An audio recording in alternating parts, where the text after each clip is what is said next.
All right. Peace, love, and blessings from the Heavenly Father of Abraham, Isaac, and Jacob. It is your brother Kayala, aka Boss Up, coming to you with another lesson about how we as a people can start to boss up and build our society up. Today is Wednesday. So we're going to dive into some wisdoms, and this is going to be a theme and a series that we have moving forward. Wisdom Wednesdays. Mondays we'll get back to the financial aspect of things, and it'll be Money Mondays. But today we're going to dive into debt, and we're going to dive into trauma, and we're going to talk about how the two go hand in hand. Right. So without further ado, let's go right ahead and get into it. Debt, trauma, and capture, and biblical wisdom being applied. We're going to discuss how systems exploit wounded decision making and how wisdom restores that agency. So, first, we need to know what debt really is. And we'll start off by saying it is not what we were told. That's first and foremost, right? Debt in itself was marketed as access and it was not explained as capture. What do I mean by that? Well, I mean that when debt is advertised to us, whether it is via the mail or these commercials, the banks would directly advertising them to us, it's explained or put in a way where we have a surplus amount, an extra amount of money or buying capacity, but it's not explained as capture. And we'll get into that a little bit later on, right? Debt in itself is a future claim on your labor. Thus, they have the ability to capture future labors rather than you being able to attain your rewards and recompenses for those labors. Debt reduces your optionality and your mobility. It limits and narrows the paths that you have to be able to move and the options that you have in order to make a decision from. Modern debt systems are behavioral control mechanisms. I'm going to say that again. Modern debt systems are behavioral control mechanisms. They are completely designed to control not only your finances, but also your behaviors, right? Debt is not neutral, it is a structural leverage. So let's get some biblical clarity on debt, right? There's a book of Proverbs, chapter 22, verse number 7, and I'm going to read it from the NIV. The rich rule over the poor, and the borrower is slave to the lender, right? Slave, servant. Those two words are interchangeable, and it speaks about subordination, not convenience, right? So the person who is borrowing is in subordination to the person who is doing the lending. Scripture frames debt as a power imbalance or a power structure in general, right? There's no moral condemnation, just structural truth. The debt reshapes the authority of relationships. So when you owe someone money, you have now put yourself in a position of subjection to that person. And they've now presumed a position of authority over you. When we look at the Black and brown communities and we wonder how debt was historically inserted into these communities, well, we have several different instances, accounts, and mechanisms. Number one is redlining, right? The forced reliance on high interest credit. What they would do was they would take the communities and they would designate them a type A, type B, type C, type D. The most at risk communities were the ones that they would mark or outline in red. Now, although the population consisted of a lot of European or Caucasian Americans, the vast majority of the Black and Hispanic communities, populations, dwelt within these red areas, right? So you have redlining. This is a way for them to be able to force our reliance on their high interest credits uh, in order to be able to be housed in these communities. Exclusion from capital markets, including predatory lending, right? Your paycheck volatility, revolving debt dependency, Why? Because you are continuing to spend the majority of your check, whether it is to make up for what you are indebted to or whether to meet the everyday needs. And now you continue to borrow because your check isn't enough, right? So if you want a little bit to look into, a little bit more to study, you can dive into the Federal Housing Association redlining maps from the year of 19 from the years of 1930, the 1930s all the way into the 1960s. You could look into the Federal Reserve data on household debt disparities, right? This is key information and things that you can actually see the evidence of these things being inserted into the Black and brown communities. You could look at the CFPB reports on subprime lending. You could also do a quick look on sharecropping, right? Even after the abolition of slavery, um, we were rented land for us to be able to grow crops on and to be able to make a profit. However, the the person or the entity that were lending the land to us, they were automatically given a portion, sometimes up to 50 or even greater than 50% of our crops and of our profits, putting us in a perpetual state of debt, right? These are things that trace back that have had adverse effects over the years, and they have continued to become more and more instilled in our communities. Now, trauma and decision making. This is the missing piece, and this is what we have failed to understand as a people. This is how our society has continued to miss being able to cure this problem of debt. Trauma alters our risk assessment, right? It is a time preference where we shift our focus onto short-term things, right? Oftentimes because it is in the desperation to resolve something that we deem urgent. So we focus on the short term, we focus on the now, we got to get this taken care of now rather than long-term focuses. Trauma also alters our emotional regulation. It alters our trust in these institutions. Why? Because we've been misused, mishandled, and lied to on so many different occasions by institutions, primarily financial ones, to where we have now built up a trauma as a people when dealing with them. So now, as a result of this trauma, our debt decisions are often survival responses rather than ignorance. Because I think that we are, in most cases, aware that we have debt and how much it is. We're not clueless to that. However, we're in survival mode most of the time. And so we're making short term decisions with an irregulated emotional balance. So this is key to understand. Now, this is how trauma makes debt feel like a relief. Trauma and stress causes our perception of what our options are to become more narrow, right? And so our stress and our trauma increases. However, when we're offered that credit, it feels like oxygen. It feels like a breath of fresh air under the pressure. And so now that urgency that the stress and the debt have caused override our long-term costs. Yes, this is going to cause problems later on. However, I'll deal with those when I can get to them because right now I have this urgent matter that needs taken care of. And then that relief that comes from trauma is oftentimes confused with a solution. It's not an actual solution, right? We just like to think that it is. So, from a neuroscience perspective, right, the traumatized brain from the stress and from the debt now prioritizes the immediate safety, your immediate safety over future consequences, right? This is problematic, and we'll dive more into it because the system itself then begins to exploit that trauma. Our the high interest products target those very stress points, right? So that whole, buy now, pay later with institutions such as Klarna, right? UPay, et cetera, et cetera.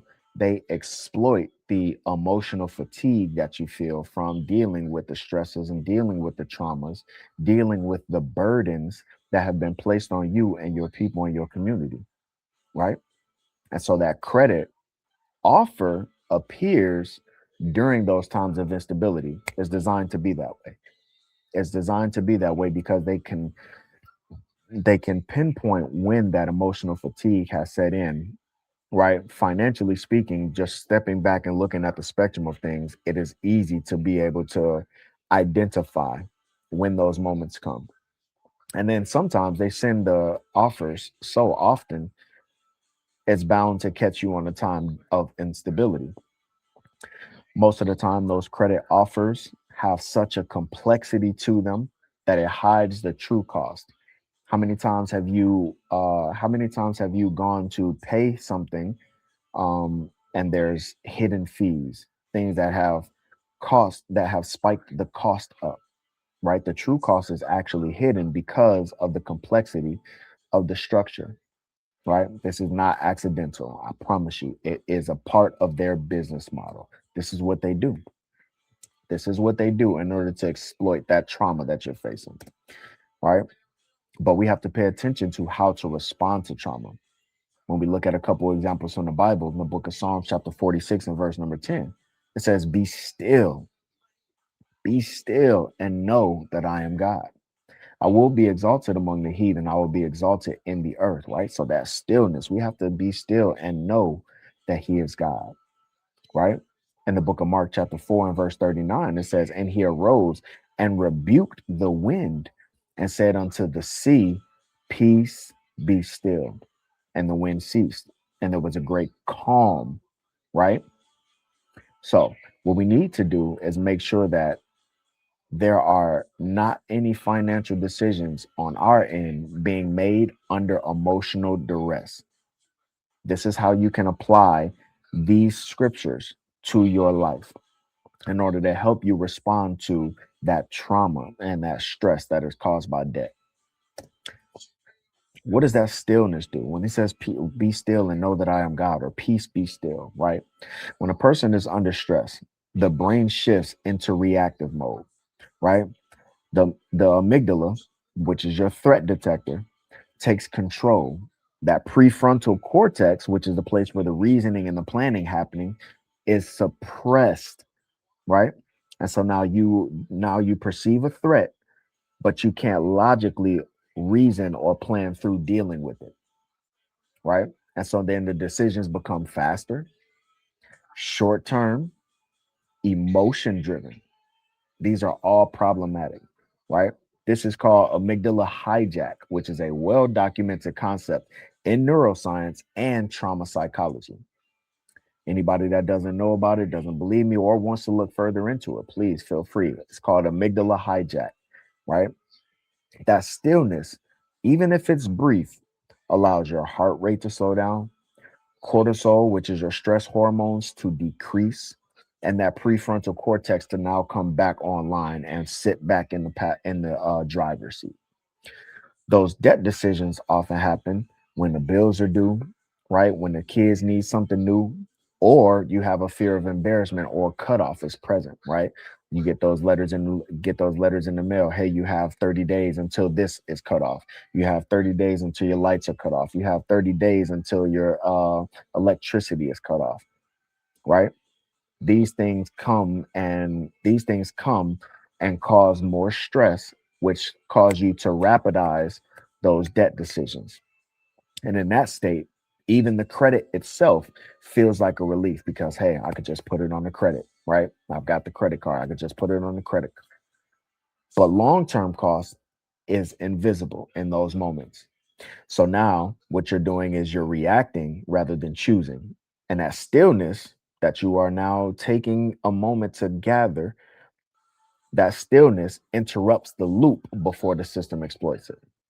Right. So what you can do in those moments, you can say to yourself, continue to repeat to yourself, I do not make financial decisions while my body is in alarm mode.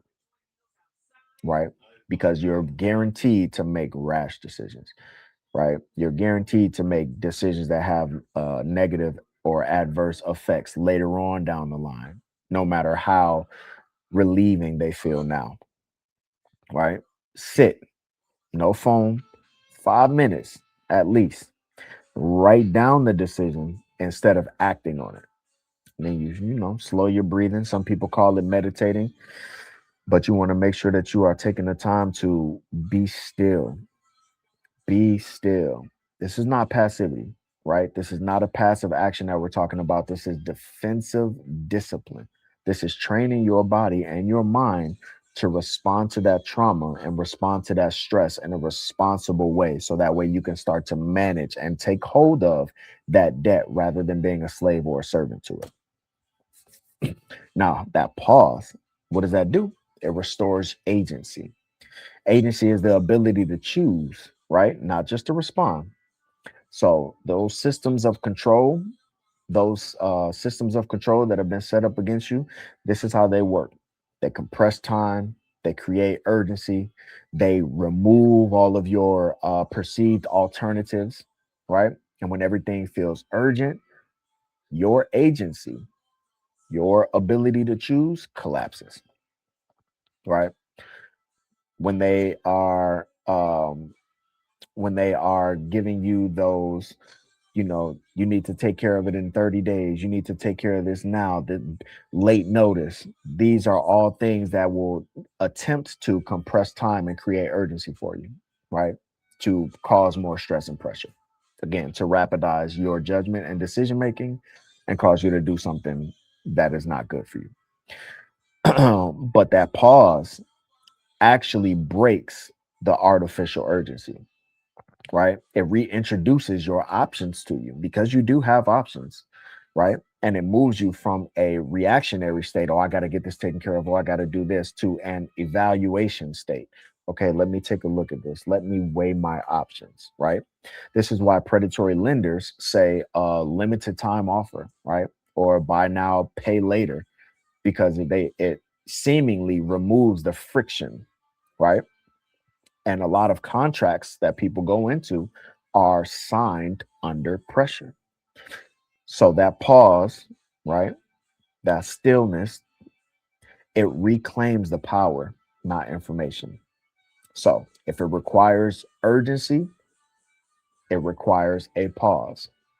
If there's pressure being put on it, the more urgent it is for you to take that pause, right? No more signing contracts the same day. Don't do it. No more credit decisions under stress. Don't do it. No more financial agreements without sleep, right? Because sleep affects your it directly affects your cognitive ability to maintain stable thinking, right? That pause again is not a weakness. It's a defensive discipline and it's a strategic resistance to the systems and the schemes that they have set up. One of the things that you can do is called a credit freeze, right? A credit freeze will prevent new credit from being opened to your name, but it doesn't affect existing accounts. It doesn't lower your credit score. It is free. And what it does is it blocks identity theft. It helps block impulsive credit decisions. It helps block unauthorized accounts, including family misuse, right? That's another one because some of us got family members that will, unfortunately jack up our credit when we try to put them on on a credit card where it can help them build their credit, right? But why this matters for trauma aware communities, right? Because in communities under stress, credit is often used impulsively. I'm gonna say that again because a lot of y'all know exactly what I'm talking about. Credit is oftentimes used impulsively. I've been there, right? In the Black and brown communities, children's social security numbers are sometimes exploited, right? And that financial harm has become so normalized that a lot of us have a story about it where we relate to one another, right? It becomes a proverb within our communities. But that credit freeze becomes becomes becomes the external structure which helps compensate for the internal stress, right? It's a lock on your financial identity. Now, the benefits is you can temporarily lift it when you need to, right? You can temporarily lift that credit lock when you need to, and then you can relock it afterwards. But it changes the dynamic of your credit from a borrowing automatically to you needing to be intentional about it, right? Having already evaluated the options, weighed the options, taken the pause, gathered all of the necessary information, didn't rush through the decision. Now you can temporarily unlock that freeze, or you can unfreeze the credit and then refreeze it or relock it. More practical tools that you can use, right? 72-hour rule for credit decisions. Listen, if you're coming to make a heavy decision, take 72 hours, right? Take 72 hours, take 3 days uh, before you make any decisions in regards to the credit. Or you can put together a emergency micro buffer, right? An emergency fund, right? Just in case, even if it's 25 to $100, you have something there that you know will help go towards what you need in regards to an emergency or something urgent. That way, it helps relieve some of the stress because you have that security there that doesn't it's not tripling in interest, right? You're not being exploited in any way. This is something that you've set to the side for yourself, right? You can write down your spending intentions, right? Although budgets are good, budgets are healthy, but writing down what you intend to spend the money on and how much you intend to spend, it gives you a track record, right? So now you can start to examine those on a regular basis, get a better understanding of what you're spending, how much you're spending, where it's going, is it coming back? And then again, that credit freeze that we spoke briefly about to prevent those impulsive decisions that cause impulsive damage. Now, intergenerational debt damage. The Bible speaks about this.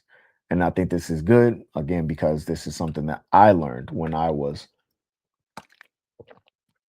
diving into the wisdoms. And this is a work in progress. This is definitely a work in progress. It's not a overnight thing. It takes time to build wealth. But Proverbs 13 and 22 says that a good man leaves an inheritance to his children's children, right? So it doesn't just get passed down to your children, but it needs to last and cross over intergenerationally, right?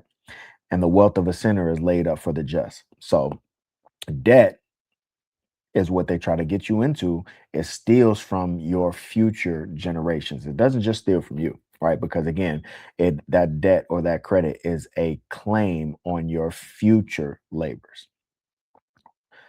Um and it creates that opportunity now for your children to inherit instability, right? They are put into a position before they even come into this world where they are having someone or an entity in authority over them, because again, the borrower is a slave to the lender. So now, not just not just balancing bills, which a lot of our people put in their children's name. Don't do that no more. Stop doing that. Please, please, please stop doing that. It's structural harm, right? We got to make sure that we are protecting the children, and that includes protecting their financial identity, right? Even as children, they have a financial identity. This is important. Now, for us as a people, as a whole, right? Because uh, it's good to be able to integrate these things into your life on a personal level but as a community, how we're going to build our society up, we have to understand that debt is defeated collectively, not just individually. What do I mean by that? Well, when we start to apply some of these principles, such as the cooperative saving pools or saving circles, like we spoke on in the last video, this will help to build a system of reliance on one another, right? where you can rely on them and they can rely on you. What does that do? That puts you in a position where you are now looking to the lenders less when you have a community to stand on.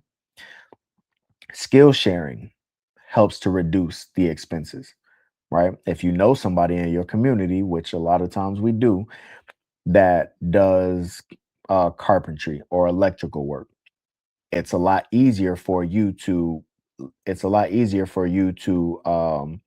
gain their business and to be able to pay them a fair amount rather than going to a company that is going to exploit any of your weaknesses, spike up the prices, uh charge extra interest rates and or additional fees in there because of who you are, right? The community accountability. If you do see or know someone who is reacting to stress and trauma in a way that causes them to damage their financial stability through debt and credit, then you need to hold those people accountable, help them out, give them some wisdom, right?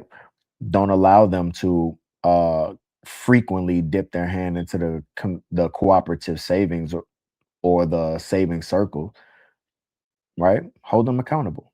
Make sure that they step up to the plate. Make sure that they're adhering to these principles, these wisdoms. That internal lending before external borrowing. Again, if you have a neighbor who has the ability to loan something to you, it's a lot better for you to be able to get it from your people versus going to an external source who is going to look to gain more profit from you, right? So that margin, that interest is actually going to be there. As a matter of fact, the Bible tells us um not to exact usury upon one another. Usury is interest, right? So if you borrow $100 from me, I only expect you to pay me $100 back, which is very different than these financial institutions where you borrow $100, you're expected to pay 130, $150 back, right? That mutual aid that we have amongst one another is way, way better for dealing with trauma, stress, debt than isolation is. So, in short, again, debt is not just financial, it's psychological, right? And that psychological trickles over into the physical because our body, due to stress, reacts in various different ways. It's emotional. Trauma is not a weakness. A lot of our people have dealt with trauma. We have trauma that is passed down generationally. It's not a weakness, it is context to give us a better understanding of what we're dealing with because that trauma has a response, right? Wisdom restores that choice, the pace, and the dignity, right? And it brings them all back under your authority. So your liberation begins with clarity, being clear about these things, not shame, right? We do not blame the people. We dismantle the trap that has been set up, right? So I hope that that was edifying for you all. I want to thank you for tuning in. Again, be looking forward to the Money Monday video that's going to be dropping. We're going to be going into something very, very, very key, diving into more principle understanding that we can benefit from as a people in order to build our society up. With that, I want to give all praises, honor, and glory to the Most High God. I want to say continue, continue, continue to boss